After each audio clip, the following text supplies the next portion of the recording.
अस्सलाम वालेकुम वरहमतुल्लाहि वबरकातुहू। My dear brothers and sisters, मैं जल्दी से आपको एक बड़ा ही अहम पैगाम देना चाहता हूँ, और वो ये कि अल्हम्दुलिल्लाह रमज़ान का आखिरी अशरा जो है वो आ पहुँचा है। और इसका मतलब ये है कि इन्हीं 10 रातों में हमें लैलतुल क़द्र की रात जो है वो इंशाअल्लाह रहमान नसीब हो जाएगी। उसके लिए मैंने और आपने क्या करना है, आइए मैं आपको 10 पॉइंट्स के अंदर अंदर ये बात समझा देता हूँ कि हमें इस अशरे में क्या करना चाहिए। सबसे पहली बात तो ये कि आप और आपके घर वाले अपने आप को मेंटली, फिजिकली, स्पिरिचुअली तैयार कर लें कि बस इन 10 रातों में हमने खूब मेहनत करनी है। जैसे कि नबी करीम सल्लल्लाहु अलैहि वसल्लम अपनी जो वेस्ट बेल्ट है उसको टाइट कर लेते थे इस आखिरी अशरे के अंदर, और खुद भी जागते थे, अपने घर वालों को भी जगाते थे और रातों को दिन जैसा बना देते थे। यानी पूरी पूरी रात जो है वो अल्लाह ताला की इबादत होती, अल्लाह को याद किया जाता, दुआएं की जाती। तो हमने भी इंशाल्लाह बिल्कुल इसी तरह से करना है कि अपनी रातों को बिल्कुल जगा देना है।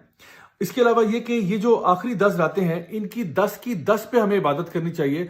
वैसे तो लैलतुल क़द्र की रात जो है वो ताक रातों में से एक रात होती है, यानी कि 21 को आएगी या 23 को या 25 को या 27 को या 29 को। लेकिन मैं 10 की 10 इसलिए कह रहा हूँ क्योंकि अक्सर औकात हमारा वो डेट के मामले में भी इख्तिलाफ हो जाता है। कोई कहता है जी इस मुल्क के मुताबिक हम चल रहे हैं, इस मुल्क के मुताबिक चल रहे हैं, तो वो सारी बहस ही खत्म हो जाती है। वैसे भी आपको मालूम होगा कि जो लोग इत्तिकाफ बैठते हैं, अल्हम्दुलिल्लाह वो अगर 10 रातों के लिए वहां बैठे हैं तो इंशाल्लाह उनको तो लैलतुल क़द्र की रात मिल ही जाती है। अब ये लैलतुल क़द्र की रात इतनी अहम क्यों है? अल्लाह सुब्हानहू तआला फरमाते हैं लैलतुल क़द्री खैरुम मिन अल्फ़ि शहर।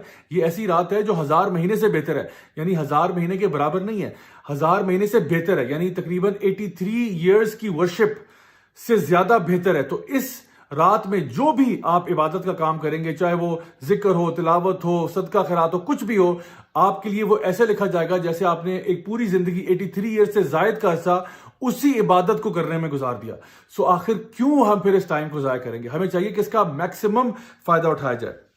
अच्छा, अब ये बात कि कुछ ऐसे काम जो कि हम कर सकते हैं कि हमें पूरी रात की इबादत का अजर मिल जाए। उसके लिए एक हदीस नबी करीम सल्लल्लाहु अलैहि वसल्लम की, जहां पे आपने फरमाया कि जो शख्स भी इशा की नमाज जमात के साथ पढ़ता है उसके लिए आधी रात की इबादत लिखी जाती है। फिर एक और हदीस में फरमाया कि जब वो फजर की नमाज जमात के साथ पढ़ता है तो उसके लिए बाकी की रात जो है वो भी इबादत में लिखी जाती है। तो सिर्फ अगर आप इशा और फजर जमात के साथ पढ़ लें, अल्हम्दुलिल्लाह आपको पूरी रात की इबादत का अजर मिल जाएगा।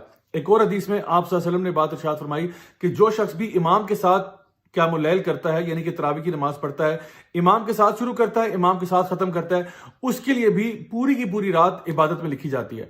और एक और हदीस जहां पे आपने फरमाया कि जो शख्स रात के क़यामुल लैल के अंदर 100 आयात या उससे जायद की तिलावत करता है तो उसके लिए भी पूरी रात इबादत की लिखी जाती है। तो आप अगर ये 3 काम सिर्फ कर लें, चाहे मर्द हज़रात तो ऑब्वियसली वो मसाजिद में करें, खवातीन वो अगर घर में करना चाहें, तो उसका फायदा ये होगा कि आपको सिर्फ ये 3 काम करके आपको 3 दफा पूरी वो रात आपकी इबादत में लिखी जाएगी। अल्लाह अकबर! कितने बड़े यानी हमारे लिए अजर का मौका है अगर हम इसको अडॉप्ट करना चाहें तो। फिर एक और चीज ये कि जितना आप सदका कर सकते हैं आप वो करें। कोशिश करें कि जिस तरह थोड़ा थोड़ा भी अगर रोज का आप निकालना चाहें आप निकाल सकते हैं। तो किसी दिन का भी अगर इंशाअल्लाह रहमान उसमें लैलतुल क़द्र की रात हुई तो वो आपके लिए बहुत बड़े अजर का बायस होगी। वैसे भी नबी करीम सल्लल्लाहु अलैहि वसल्लम जो है वो एक तेज हवा के झोंके की तरह इन आखिरी अशरे के अंदर अल्लाह की राह में खूब सदका खैरात करते। उसके अलावा कुरान मजीद को पढ़ना, या फिर इसके साथ साथ आप कोई लेक्चर्स भी अटेंड कर सकते हैं जहां पे कुरान और हदीस की तालीम दी जा रही हो, तो उनको पढ़ना, सीखना, समझना। इसके अलावा एक और चीज जो आप कर सकते हैं वो ये है कि बुक्स का पढ़ना, चाहे वो तफसीर की बुक्स हो या हदीस की बुक्स हो या कोई भी ऐसी बुक्स जो कि आपको आपके ईमान में इजाफा करती हैं, और फिर इसी नॉलेज को दूसरों तक पहुंचाना, किसी ना किसी फॉर्म ऑफ दावा के अंदर एंगेज करना, लोगों तक इस खैर की बात को पहुंचाना, ये भी एक बहुत ही जबरदस्त नेक काम है जो आप कर सकते हैं।